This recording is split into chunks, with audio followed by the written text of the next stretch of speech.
Nah, kalau kalian nonton anime ini, kalian pasti ingat kalau di situ diceritain soal BT Du Jevodan yang artinya Beast of Jevodan, serigala raksasa yang suka banget makan manusia di Prancis yang neror Jevodan dari 1764 sampai 1767.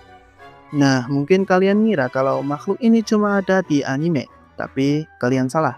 Ini ada catatan sejarahnya, bahkan raja yang memimpin Prancis waktu itu, Louis XV, juga ikut memburu makhluk ini. Jadi gimana ceritanya? Kita gas ke chapter pertama.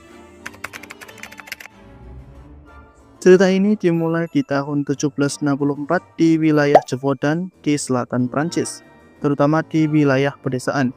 Desa-desa yang ada di Jevodan dikelilingi oleh hutan yang lebat dan gelap. Lampu jalan nggak ada, security nggak ada, apalagi polisi. Ya udah pasti nggak ada dong. Di sana isinya cuma petani yang pengen hidup damai. Tenang, tenang, tenang. Tiba-tiba di Juni 1764 ada cewek yang diserang sampai meninggal sama makhluk yang nggak teridentifikasi. Saksi mata bilang kalau makhluk ini punya ukuran segede sapi, bulunya merah dengan gigi dan cakar yang gede. Makhluk ini entah kenapa sukanya nyerang manusia.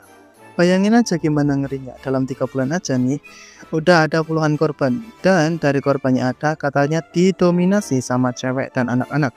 Biasanya korban pasti ditemuin dengan kondisi leher terkoyak. Ih, serem ya.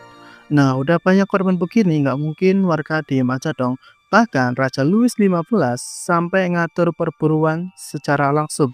Nah, Raja udah turun tangan gini, nggak mungkin ini sepele dong.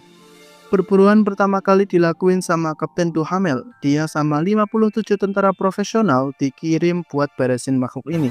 Kalau kalian ngira ini berhasil karena yang maju profesional, kalian salah. Mereka gagal buat kelarin makhluk ini, udah gitu makin beringas ini hewan. Habis gagal total, Raja nggak nyerah nih. Dia terus ngirim François Antoine, seorang pemburu serigala profesional. Mungkin Raja mikir kalau pemburu lebih tahu cara nangkepnya, jebakan segala macam itu kan keahlian dia. Antoine berangkat bareng tim elit sama anjing yang udah terlatih juga. Nah, mulai nih seru nih. Setelah Antoine mencoba segala cara, di September 1765, Antoine ngeklaim kalau dia berhasil ngebunuh monster ini. Dia ngebawa bangkai serigala gede ke Versailles buat dikasih lihat ke raja. Orang mikir udah damai nih, mulai chill lagi masyarakat. Tapi serangan belum berhenti, bisnya masih berkeliaran. Makhluk ini nggak berhenti, dia masih nyerang orang-orang sampai akhirnya pada Juni 1767 seorang petani yang namanya Jean Chastel berhasil ngebunuh serigala yang gede banget di hutan. Dan pas dibongkar, ditemukanlah sisa-sisa dari korban terakhir. Habis Jean Chastel berhasil ngebunuh serigala ini, teror dari BT Du Jevodan ini berakhir. Gimana pendapat para ahli soal cerita ini? Para ahli punya beberapa pikiran soal apa itu BT Du Jevodan. Teori pertama. Teori ini bisa dibilang teori paling mainstream nih. Teori ini datang dari zoologist. Mereka bilang kalau beast ini adalah jenis serigala yang gedenya nggak normal. Atau mungkin bisa dibilang serigala yang mengalami gigantisme. Beberapa saksi mata ngasih deskripsi kalau beast ini bentuknya emang kayak serigala. Pattern serangannya juga mirip sama predator canine atau predator dari keluarga anjing yang dibunuh sama Jean Chastel tadi kan emang serigala. Tapi kriptozoologis kurang setuju sama teori ini, namanya Carl Schucker.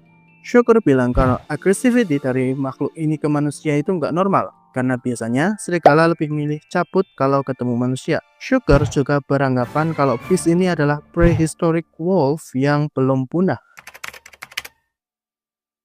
Itu teori yang pertama. Teori yang kedua bilang kalau kemungkinan hewan ini adalah hyena yang berhasil kabur dari koleksi hewan eksotik punya Count atau Duke di sana. Paleontolog Francis Fauver bilang kalau deskripsi punggung yang miring, warna kemerahan sama cara membunuh yang fokus ke leher itu tipikal hyena banget. Ini juga didukung sama pendapat kalau bangsawan di zaman itu emang punya peliharaan eksotis sebagai simbol strata mereka.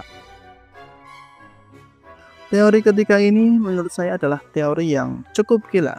Beberapa ahli ada yang berpendapat kalau faktor manusia juga berkontribusi nih. Sejarawan J.N. Smith dari University of North Carolina bilang kalau patternnya terlalu selektif, targetnya selalu anak-anak atau wanita.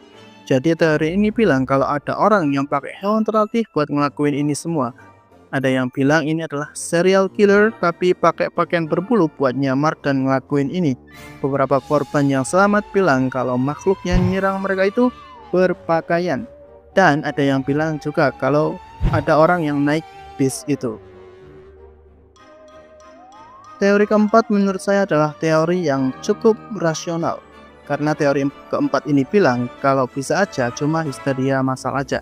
Iya, jadi setelah serangan pertamanya terbukti, langsung tuh orang-orang pada panik dan tiap ada yang diserang hewan langsung diasosiasikan ke bis ini.